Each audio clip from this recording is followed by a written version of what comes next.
सत्यापन कहानी संग्रह में से एक कहानी का पाठ कर रहा हूँ।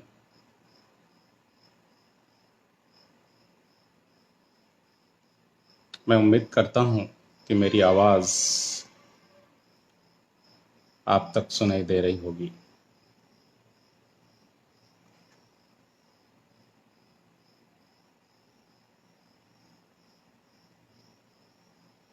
आवाज़ की तस्दीक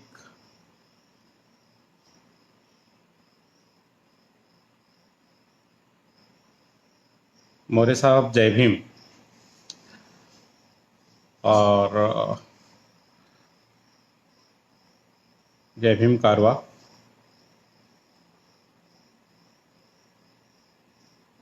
प्रतीक्षा जय भीम।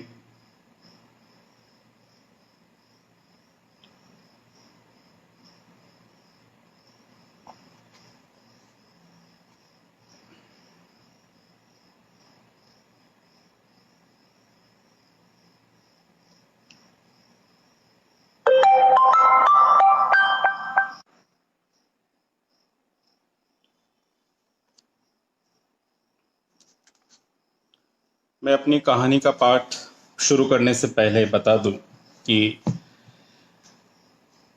कहानी का शीर्षक है महू। महू जैसा कि जानते हैं डॉक्टर बाबा साहेब अम्बेडकर की जन्मस्थली है, जो मध्य प्रदेश के इंदौर ज़िले में है। कहानी 2010 के आसपास लिखी गई थी। इस कहानी में लिखने के बाद महू का नाम बदलकर डॉक्टर अम्बेडकर नगर रखा गया और इसमें एक जिक्र आता चौक का। 2011-10 के आसपास काहिरा में यहाँ पर एक बहुत बड़ा आंदोलन हुआ था लोकतंत्र की मांग का। उसी परिप्रेक्ष्य में इस कहानी के भीतर तहरीर चौक का जिक्र आता है। और मैं अपनी कहानी शुरू कर रहा हूँ। इसके कुछ उपशीर्षक है। इन उपशीर्षकों के साथ ये कहानी आगे बढ़ती है।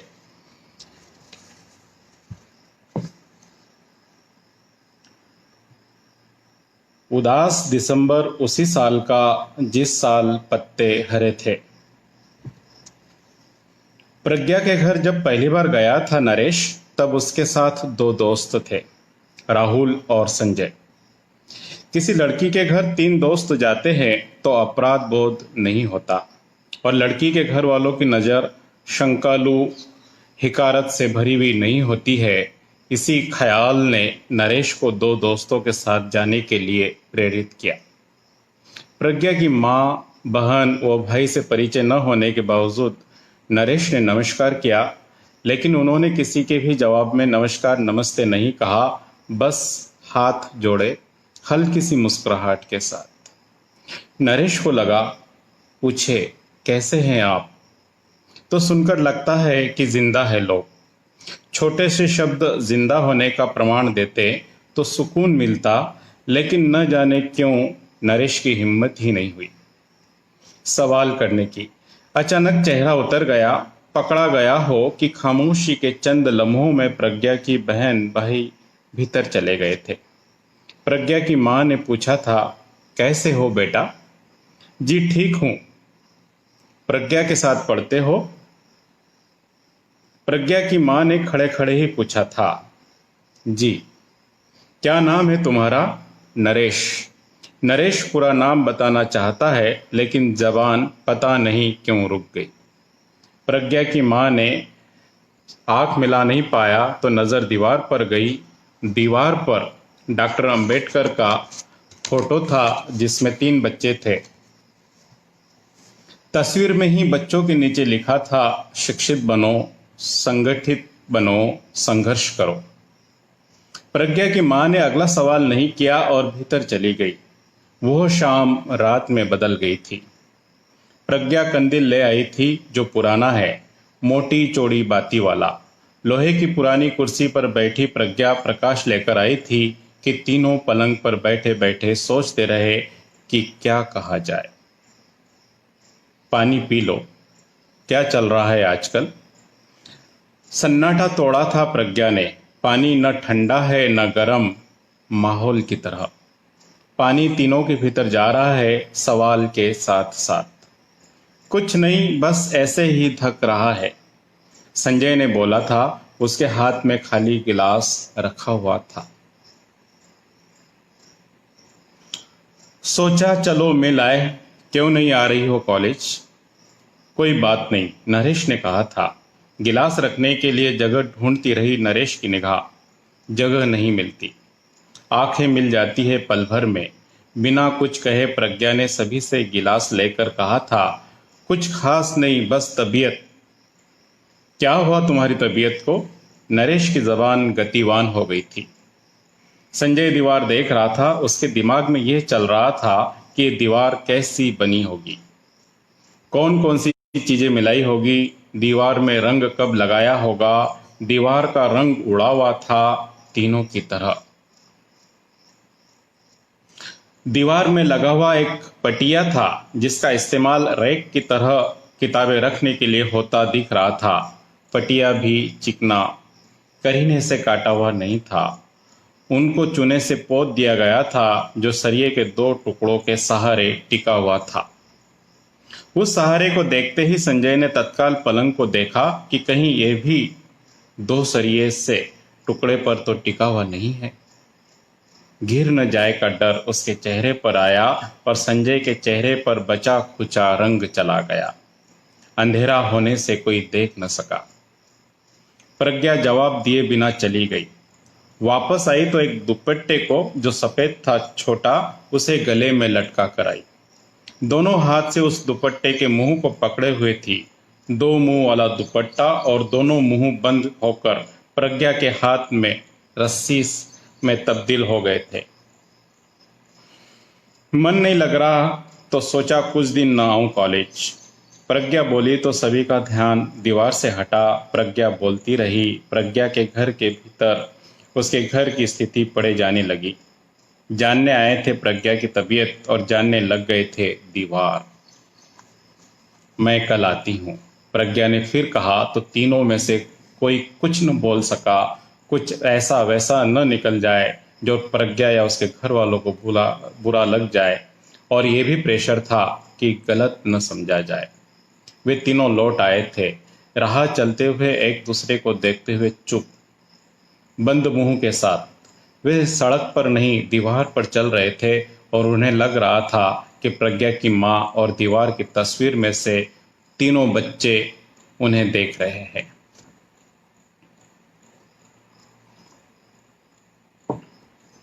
कॉलेज का पहला वसंत रंगहीन। नदी में लुढ़कते हुए पत्थर गोलाकार चिकने बन जाते हैं, लेकिन कॉलेज में वे खुरदरे हो जाते हैं। प्रोफेसर पढ़ाते हुए कहते हैं, शरीर में कोई अनावश्यक हड्डी बढ़ने लग जाती है तो उसका ऑपरेशन करना पड़ता है। समाज में भी जरूरी है। जरूरी है उन्हें आगे बढ़ने से रोका जाए, वरना वे पूरे समाज के लिए घातक होंगे, कैंसर की तरह। इस दौरान कुछ चेहरों पर हिंसक मुस्कान छा जाती है तो कुछ के पल्ले ही नहीं पड़ती बात, लेकिन प्रज्ञा और उसके समूह को बता देती है कि वे समाज के ऐसे अंग हैं जो अनावश्यक रूप से बढ़ रहे हैं। क्लास से बाहर निकलने के बाद प्रज्ञा के दिमाग में यही कुलबुलाता है कि खिलखिलाती हुई रागिनी पूछती है, तेरा घर कहाँ है यार, हमें भी ले चल। प्रज्ञा कहती है, फिर कभी चलेंगे, देखे तो सही क्या ठाठ है। हिंसक खिलखिलाहट में दिख रहा है कि क्या जानना चाहती है रागिनी। प्रज्ञा की नाराजगी आंखों में आ जाती है, लेकिन रागिनी कहती है, अरे कैसे जी लेते हो, कैसे सांस लेते हो, और बोलने की हिम्मत कहाँ से आ जाती है। ये देखना समझना है यार, समझा। रागिनी की हंसी बरकरार है। पूजा न चाहते हुए कहती है, तू तो इस तरह पूछ रही है जैसे शादी करनी है उसके घर। शादी? अचकचा जाती है रागिनी, लेकिन जल्दी ही उबर जाती है और कहती है, ये पेन है ना, बड़ा सस्ता है, यूज एंड थ्रो वाला। मैं इसी का यूज करती हूँ थ्रो के लिए। मेरे कॉन्सेप्ट क्लियर है, यूज एंड थ्रो। रागिनी बाएं हाथ की मुट्ठी को गोलाकार बनाती हुई उसमें पेन डालकर फेंक देती है, गलियारे से लगी जमीन पर उगे हुए घास खरपतवार में। गेट से दाई और बगीचे में जाती है प्रज्ञा की रागिनी कहती है, बाय द वे ये बता तू कैंटीन क्यों नहीं आती है? मर्जी, बस यूं ही। पैसे नहीं है ना? सही है, वरना ये हमारा कोई किचन नहीं जिसमें तुम्हारे आने पर बैन लगा हो, है ना? च्युइंगम चबा चबा कर कहती है रागिनी। सही है, पैसे नहीं है मेरे पास, पैसे होते तो भी तुम्हारे जैसों के साथ कैंटीन में नहीं बैठ सकती मैं। बैन? अरे हम तो थूके भी नहीं, क्यों जाए तुम्हारे किचन में? किस लिए, हगने मुतने? गुस्सा इकट्ठा हो गया प्रज्ञा के भीतर, जो आखिरकार निकल पड़ा। किचन में लेटरिन करते हो? हाँ, तुम लोग क्या जानो सेपरेट किचन, वही खाना वही सोना, नहीं वही हगना, है ना? रागिनी ने अपने गुस्से को उपहासात्मक रूप लेकर शालीन शब्दों का उपयोग किया। वो जानती है शालीनता नहीं छोड़नी चाहिए शब्दों में, लेकिन क्रूरता और नीचता बरकरार रखती है शालीन शब्दों के भीतर खोल बनाकर। तो तुम्हें क्या? अरे जो हमारे साथ पढ़ने आए हैं सबके बारे में मालूम होना चाहिए। यहाँ पढ़ने के लिए अपनी योग्यता से आए हैं कि नहीं? रागिनी के चेहरे पर न हंसी थी न सामान्यता, थूक जो च्युइंगम के भीतर आ जा रहा है। कितनी गलत फहमी में हो तुम। योग्यता? जरा मेरे घर के भीतर रहकर पढ़ाई कर, तब धरी की धरी रह जाएगी तेरी योग्यता। योग्यता मतलब योग्य डॉक्टर इंजीनियर बनकर लोगों को लूटने वाले लुटेरे, लोगों की सेहत और पैसों पर डाका डालने वाले डकैत डाकू। क्या है योग्यता? प्रज्ञा की आंखों में गुस्सा उबलने लगा। बसंत था, लेकिन धूप का तीखापन बढ़ता जा रहा कि बन गया छोटा सा घेरा, जो तय करने लगा योग्यता कि बोलने लगी मुक्ता। यार सब एक साथ है, एक क्लास में, अब ये मुद्दा डिस्कस नहीं होना चाहिए, because we are classmate. Classmate? कहाँ है ये, कहाँ मैं? ये जन्म मुझे ऐसे ही नहीं मिला, पूर्व जन्म का फल है। सत्कर्मों के कारण मिला है श्रेष्ठ जाति में जन्म। रागिनी गर्भवती से कहती है। मां के पेट से आई है या सीधे टपक गई आसमान से? क्या थी तू पिछले जन्म में? कौन सा जानवर थी तू? मालूम होगा तुझे, क्योंकि अगर पुनर्जन्म होता है तो तय है कि तू पिछले जन्म में जानवर होगी, प्रज्ञा ने कहा। गंभीर माहौल सामान्य नहीं हो पा रहा। छोड़ो यार, टाइम हो रहा है, मुक्ता गोयल ने कहा। ये तो पता नहीं पिछले जन्म में क्या थी, लेकिन इतना पता है कि इस जन्म में क्या हूं। रागिनी का गर्व भाव सिर छोड़कर बोल रहा है। हाँ, मालूम है हमें तू क्या है इस जन्म में। ये बता, 84 लाख योनियों के बाद तू औरत के रूप में जन्मी, इसका मलाल है या नाज? प्रज्ञा ने कांति की तरफ देखते हुए रागिनी से कहा। मलाल तो है यार, कांति से कहा रागिनी ने। अब उसे च्युइंगम चबाने में मजा नहीं आ रहा है। मतलब तूने सारे सत्कार्य नहीं किए, या कोई गलती हुई होगी, या पाप? प्रज्ञा ने रुककर कहा। कुछ नहीं कह पाई रागिनी।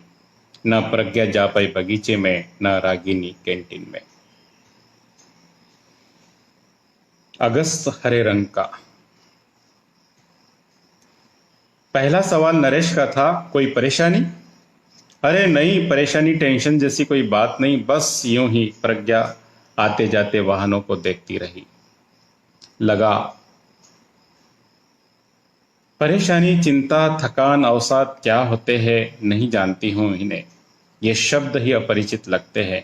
लगता है इन्हें शब्दकोश में रख दिया गया हो जानबूझकर, ताकि निकम्मों को बहाना मिल सके, या डराने के लिए रखे हो। प्रज्ञा हंस रही है। चल रही है।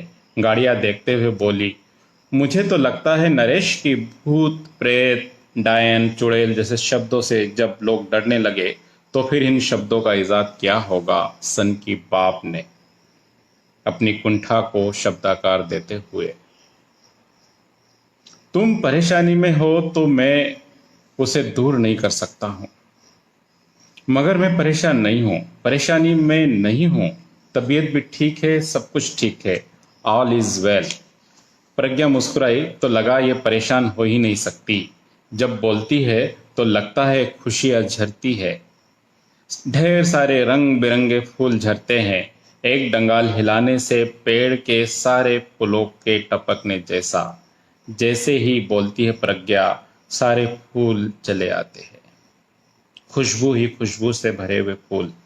एक को उठाने लगे तो दूसरा, तीसरा, कई फूल आ जाते हैं, इतने सारे कि फूलों में से किसी एक का फूल का चुनाव नहीं कर पाता कि किसे लेकर चले, किस फूल को नाक के पास ले आए या होठों से छू ले।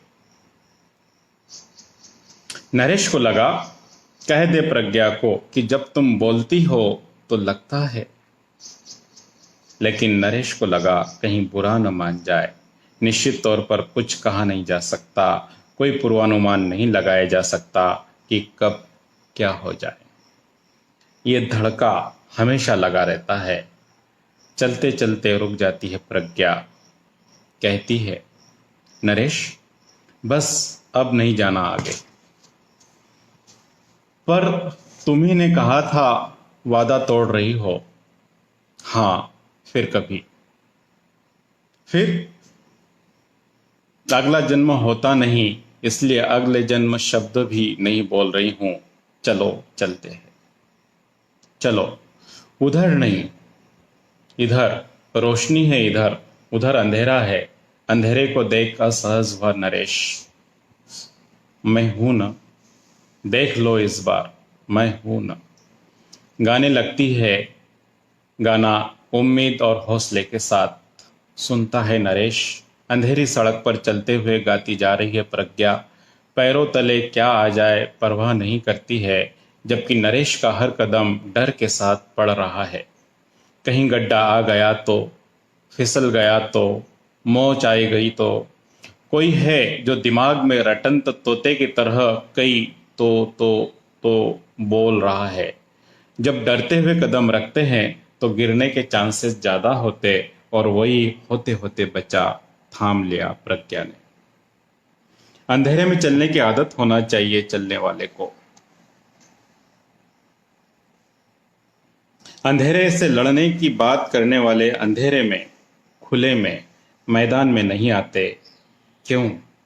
प्रज्ञा ने उसे संभालते हुए कहा तो प्रज्ञा के स्पर्श के साथ शब्दों से ठिठक गया नरेश। नरेश कुछ न बोल सका तो बोली प्रज्ञा, बात करना और सड़क पर आना दिन और रात जैसा फासला है। सबके बुते की बात नहीं होती। अंधेरा होने के बावजूद दुकान दिख रही है रोशनी जो आंखों से दिमाग को बता रही है, रुक जाए यहीं कहीं। प्रज्ञा बोलती है, आगे रुकते हैं,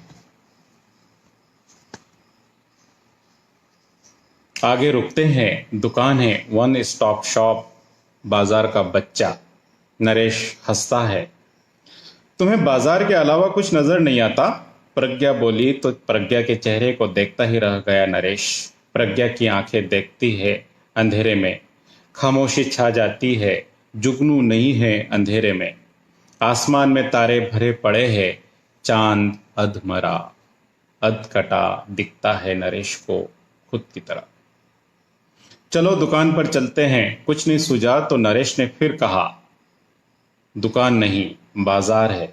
बाजार खींचता है तुम्हें, तुम्हारे दिमाग में बाजार के अलावा कुछ और? प्रज्ञा ने कहा, स्विच ऑन करने के लिए बढ़ती उंगली की स्पार्क होने से पूरा शरीर पीछे हो जाता है, वैसा ही लगा नरेश को। चलो तुम जाना चाहते हो न दुकान, लेकिन किस लिए? प्रज्ञा ने उसे राहत दी। नरेश कहता है, देखते हैं। मैं भी देखती हूं क्या देखते हो, चलो। वो हंसी और ढोल जमाते हुए आगे बढ़ी। पूरा शहर अंधेरे में है, लाइट चली गई लेकिन इसकी लाइट नहीं जाती है। हाँ, इसने बड़ी चतुराई से काम लिया। शहर और गांव को जोड़ने वाले फीडर से कनेक्शन लिया है। शहर वाली पूरी बिजली तो मिलती है, लेकिन शहर की कटौती होती है और गांव को मिलती है तो ये गांव की हिस्से की ले लेता है। बाजार है, उसे हर हाल में जगमगाना पड़ता है, वरना तुम जैसे लोग कैसे आओगे। मैं अकेला होकर आता हूँ, तुम बेक समोसा खा लो। नरेश बोला तो लगा कि वो बोलने के लिए कुछ बोला। अकेले समोसा खाने में मजा नहीं आता है। मैं भी चलती हूँ, दुकान जाओगे या मेडिकल स्टोर? जहां तुम चाहो। नरेश अचकचा गया। अरे तुम्हें कहाँ जाना है? तुम कहाँ जा रहे थे? तुमने तय किया होगा ना कहाँ जाना है? प्रज्ञा गंभीर हो गई। तय नहीं किया, तुमने बोला तो चलो चलते हैं। नरेश अंदर द्वंद में पड़ गया। बीच रास्ते में खड़े रहने से बेहतर है कहीं चले जाना। बीच रास्ते में खड़ा होना मुझे भी अच्छा नहीं लगता है। चलो, माँ भी इंतजार कर रही होगी। खाना पकाने के लिए? नरेश ने हंसाने के लिए कहा। हाँ, खाना पकाना है। तुम भी चलो मेरे घर। समोसा खाने की बजाय चपाती खा लेना। रात में तुम्हारे घर जाना अच्छा नहीं लगेगा। किसे? मुझे भी, तुम्हारे घर वालों को भी रहने दो। ठीक है, मैं चलती हूँ, बॉय। और प्रज्ञा बिना कुछ सुने चली गई अंधेरे रास्ते की तरफ। नरेश वहीं खड़ा रह गया बीच रास्ते में। दुकान में जाऊं या अपने घर, या आवाज दे दूं प्रज्ञा को? जब तक तय करता तब तक अंधेरे में अदृश्य हो चुकी है प्रज्ञा। अंधेरे में चांद और वो अकेला रह गया। किधर जाऊं? पीछे की तरफ देखता है तो अंधेरा ही अंधेरा नजर आता है। उसी अंधेरे रास्ते की तरफ है नरेश का घर। घर जाना है मगर अंधेरा है। वन स्टॉप शॉप खुली है। दाल से लेकर आलपिन तक, पेन से लेकर जुकाम की टेबलेट तक, गोरेपन की क्रीम से लेकर टॉयलेट सफाई के ब्रश तक, घर वालों की ज़रूरत से ज़्यादा की चीज़ें मिलती है। एमआरपी से कम में, डिस्काउंट में 2 के साथ 1 फ्री में। बाजार संरक्षण में चलता है। माचिस का ख्याल आया। लगा नरेश को कि सिगरेट पी ली जाए। सिगरेट नहीं पीता है नरेश। सिगरेट के कश की इच्छा यूं ही चली आई या उसे माचिस लेकर आई? माचिस की ख्वाहिश क्यों आई? सोचता हुआ नरेश अंधेरे की तरफ चलने लगा कि संजय याद आ गया। नरेश ने कभी कहा था संजय से, सिगरेट पीने से फेफड़े खराब होते हैं, निपट जाता है आदमी। पी ले, जी ले, पी ले, संजय बोला था सिगरेट का कश खींचते हुए। बर्बादी के सिवाय कुछ नहीं पीने से। जीने से क्या मिलता है? धुएं, मुंह से धुआं निकल गया, गोया उछालना चाह रहा था संजय।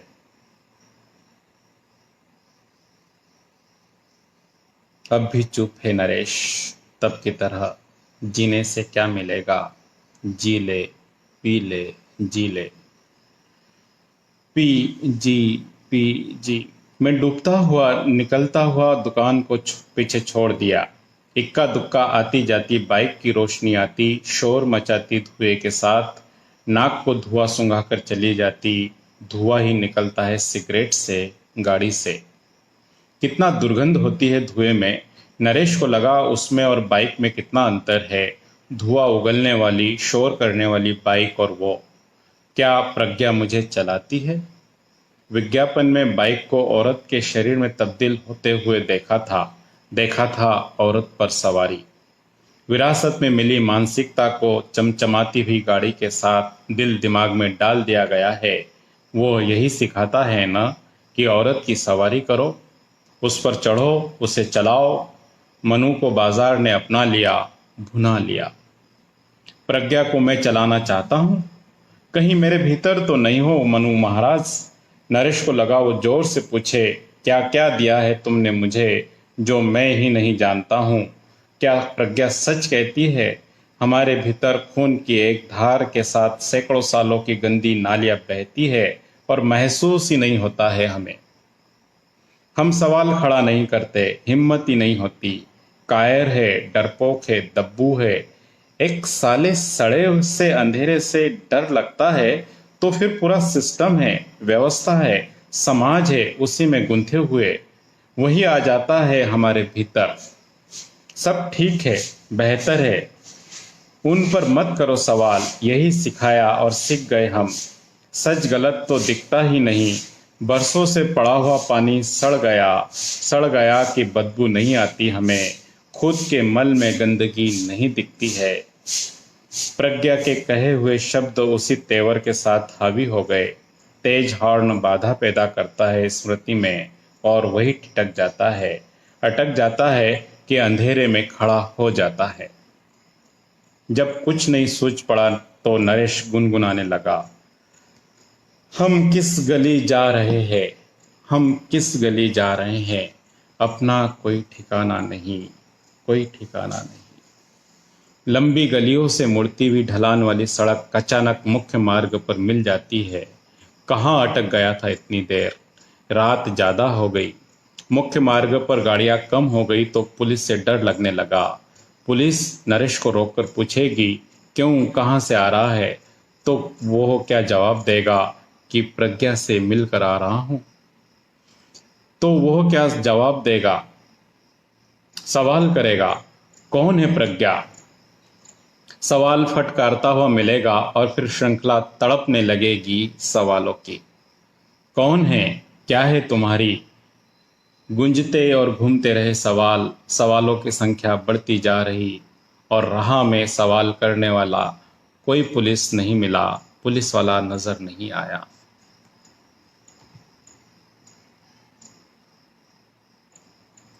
जून जैसा कोई महीना था, खामोश। मैं प्रज्ञा दोहरे ग्वालियर के रहने वाली हूँ। लोगों को लगता है कुछ समझ नहीं पा रही हूँ, उनकी तरह समझ विकसित नहीं कर पाई और करना भी नहीं चाहती हूँ। सिर्फ जीना है अपने शर्तों पर, अपनी मर्जी से। डिग्री मिलने के बाद घर चलाने के लिए एक अदद नौकरी की चाह भर है। नौकरी में डूबना नहीं चाहती हूँ। सच तो यह है कि प्रेम मैं भी करना चाहती हूँ, डूब कर, अपने आप को भुलाकर। भूलना मैं भी चाहती हूँ खुद को, वो भी भूले। प्रेम करते हुए संकरी गलियों में जाना चाहती हूँ लोगों को, बच्चों को बताना, खूब पढ़ो, पढ़ो कि इतिहास में क्या दर्ज है, पढ़ो कि समाज के ढांचे का निर्माण कैसे हुआ, कैसे बना अर्थतंत्र, क्यों है हमारे आंगन में गरीबी का बसेरा। सवालों के साथ साथ गली गली जाना चाहती हूँ मेरे हाथ में हो हाथ जो चले साथ साथ। हो चुकी तमाम गुजारिश, अब डिग्री के साथ मिलने वाली घृणा, प्रताड़ना के तमगे लेब में ले जाकर उसे प्रेरणा व साहस में तब्दील करना चाहती हूँ।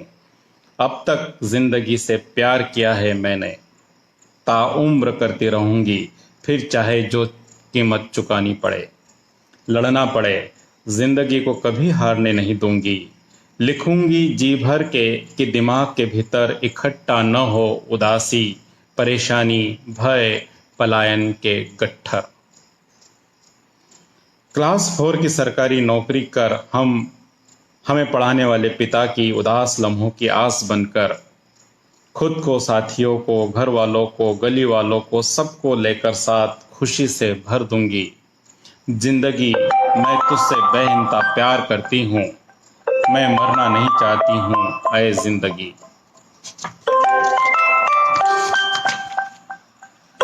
अप्रैल, हरे पत्ते झड़ गए थे और कोपल फूटने लगी। एम्स में बाल मुकुंद, आईआईटी कानपुर में माधुरी, इम्यूनोलॉजी में मंजरी के बाद लिनेश, कितने बच्चों की हत्या होगी। अप्रैल, हरे पत्ते झड़ गए थे और कोपल फूटने लगी।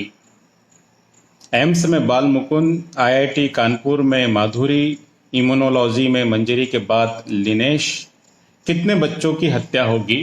क्यों मारे जाते हैं हमारे बच्चे, क्या है गुनाह? प्रज्ञा ने कहा और चुप हो गया नरेश। प्रज्ञा रामटेके कॉलेज की सीमेंट वाली कुर्सी पर बैठकर जब बोल रही है तब 1:30 है। गर्मी में पसीना बह रहा है, पेड़ मरियल है, हवा अपने साथ धुएं की गंध के साथ आ रही है। तब पिछवाड़े वाले हिस्से में कॉफ़ी, समोसा, आलू बड़ा जैसी चीज़ें बन पक रही है। कई कुर्सियां भरी पड़ी है, तब भी कई खड़े हैं। इन्वर्टर से 4 पंखे कैंटीन में चल रहे हैं। भीतर से आग और तपा हुआ तेल जल रहा है। ठीक उस वक्त सड़क से लगे बगीचे नुमा जगह पर प्रज्ञा को नरेश सुन रहा है। तब तीसरा कोई नहीं उनके पास। बहुत सारे हैं उस कैंपस में जो आ जा, खा पी, ही हा जैसी कुछ चीजों बातों में अटे पड़े हैं। उस वक्त नरेश ने कहा, कितने ताज्जुब की बात है, हायर एजुकेशन वाला एक भी लड़का या लड़की मरने से पहले चिट्ठी नहीं लिखता, दोस्त को नहीं बताता, प्रोफेसरों को खबर नहीं होती और मर जाता है, आत्महत्या मान लिया जाता है। वर्कलोड, टेंशन, डिप्रेशन और लव अफेयर, इन चीज़ों में हत्याओं को आत्महत्या करार दिया जाता है। तब भी कोई नहीं लिखता। मरने वाले किससे डरते हैं? इतना सताया जाता है नरेश कि जुबान बंद हो जाती है, दिमाग कुंद हो जाता है। कोई सहारा न हो तो अकेलेपन में प्रताड़ना तोड़ देती है।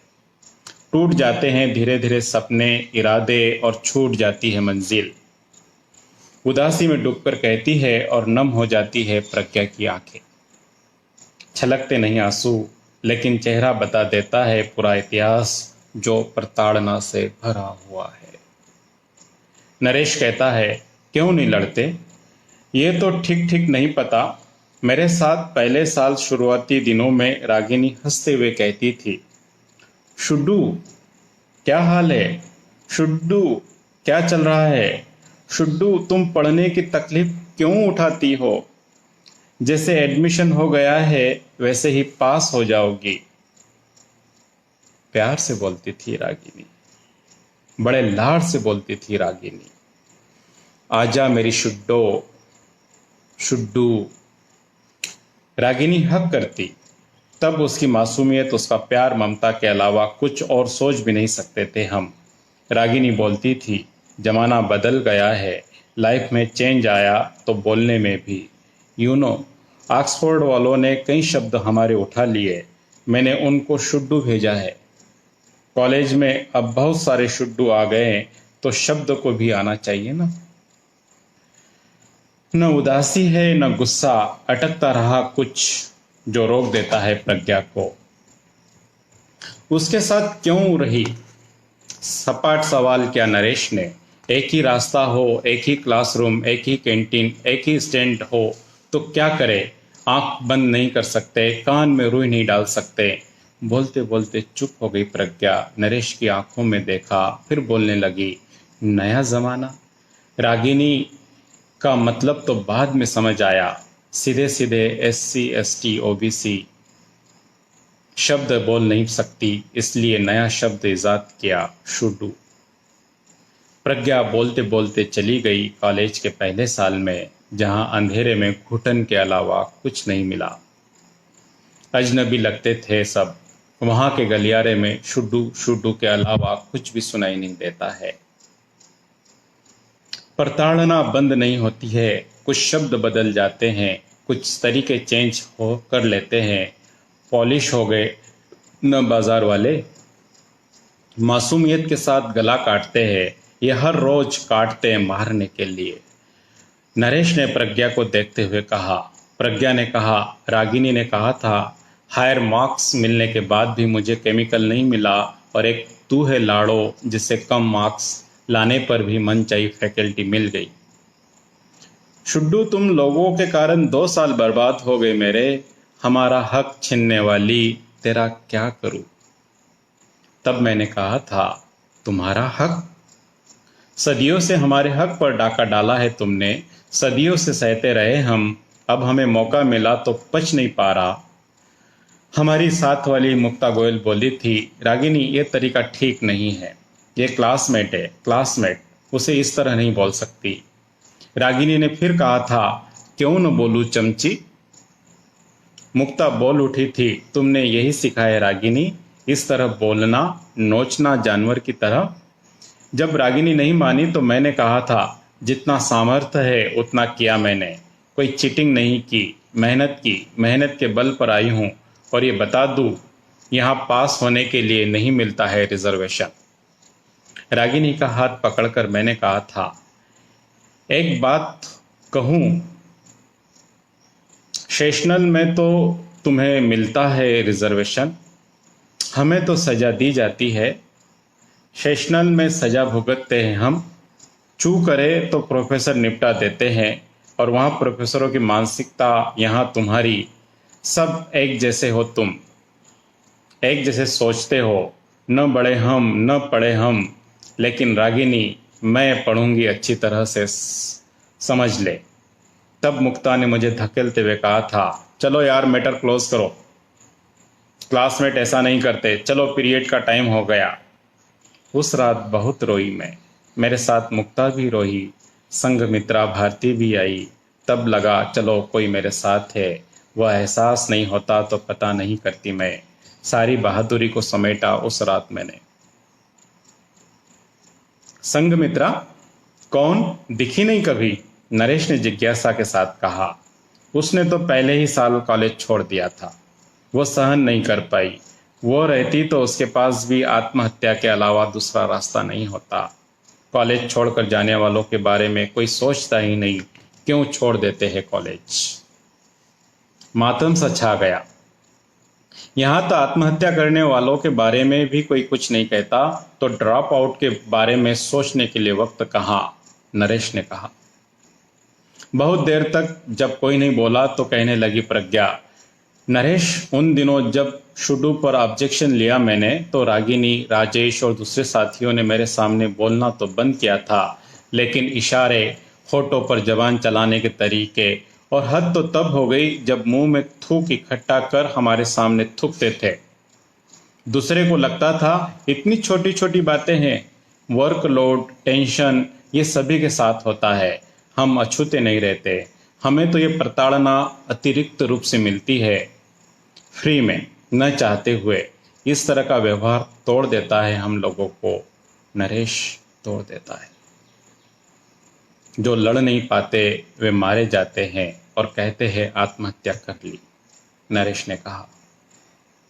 हायर एजुकेशन में मेरिट वालों का राज चलता है। मेहनत के बल पर हम लोगों की आर्थिक हैसियत थोड़ी बहुत बढ़ी तो रिजर्वेशन का थोड़ा सा बेनिफिट लेने लगे। इन्हें डाका लगता है, इनके माँ बाप को भी सहन नहीं होता, बचपन से ही दूर रखा जाता है हम लोगों से। अब साथ बैठने लगे तो पहाड़ टूट पड़ा, पहाड़। प्रज्ञा का पीछा नहीं छोड़ा इन बातों ने, उसके चेहरे पर 3 साल पुराना कैलेंडर दिख रहा है। हम सब भाई भाई, जब कोई बोलता है तो जी में आता है उसका गला दबाकर कहूँ कि यहाँ आकर देख, देख कि भाई भाई को कैसे प्रताड़ित करते हैं। नरेश का गुस्सा उफान पर आ गया। हम प्रताड़ित होते हैं और वो करते जाते हैं।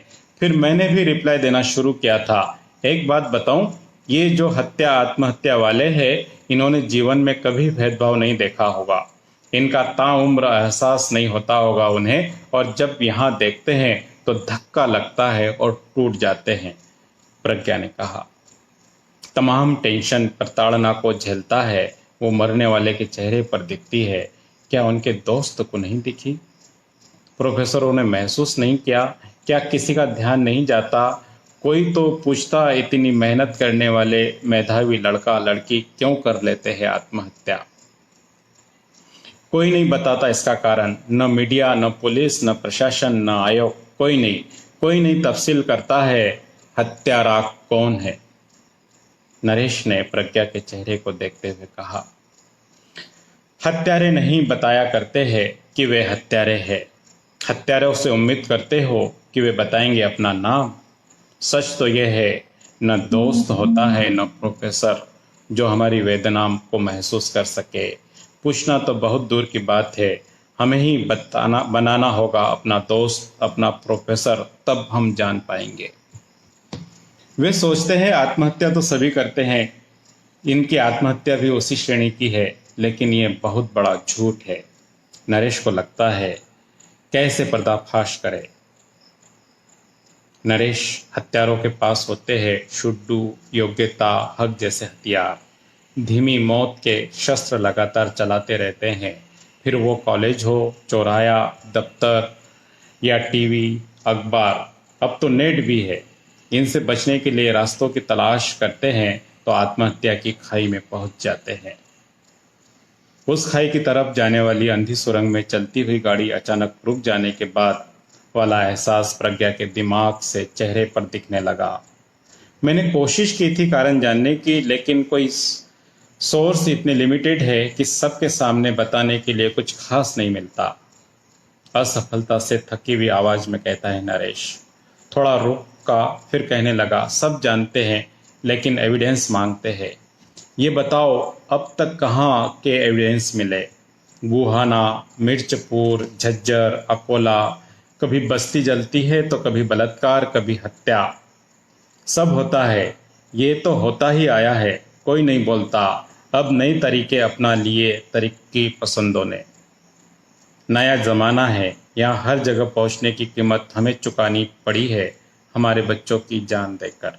हत्या, जलाना, बलात्कार के बाद यह आत्महत्या नया तरीका है। कहते हैं आत्महत्या किस बेस पर कहते हो? न सुसाइड नोट है, न साक्षी। मीडिया, पुलिस, कॉलेज सब कह देते हैं आत्महत्या बिना जांच किए, बिना जाने, सब चुप है। कोई नहीं बताता कि जो भी मरता है वो बिना लिखे क्यों मरता है। कुछ कहे बिना, बोलता नहीं, डरते हैं कि हम रिजर्वेशन वाले हैं। बोलते बोलते प्रज्ञा की आंखें लाल हो गई। हम बोलेंगे अब। हाँ, हमें फक्र है, हमारे माँ बाप ने अपनी पूरी जिंदगी हमें बनाने के लिए लगा दी। उनके लिए, बाबा साहब के लिए, कि उनकी बदौलत है हम यहाँ खड़े। हम कहेंगे कि हम कोटे वाले हैं। हमारे यहाँ तहरीर चौक नहीं है। प्रज्ञा संयत होकर बोलती है तो कहता है नरेश, हमारे यहाँ महू है।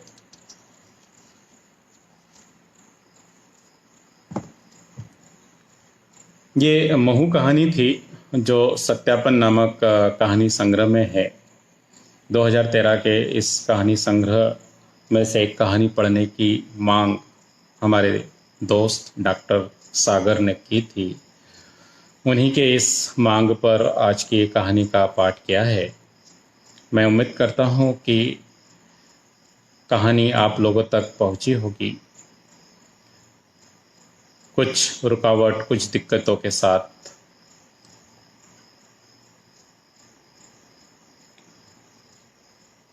मेरिट के छात्रों की आत्महत्या को ये केंद्रित करती हुई कहानी है और इस कहानी के बहाने अपने समकालीन समय को देखने, जांचने, परखने का एक प्रयास था। और इतनी लंबी कहानी आप सभी ने सुनी, इसके लिए मैं आपका तहे दिल से शुक्रिया गुजार हूँ। और चूँकि निरंतर इसमें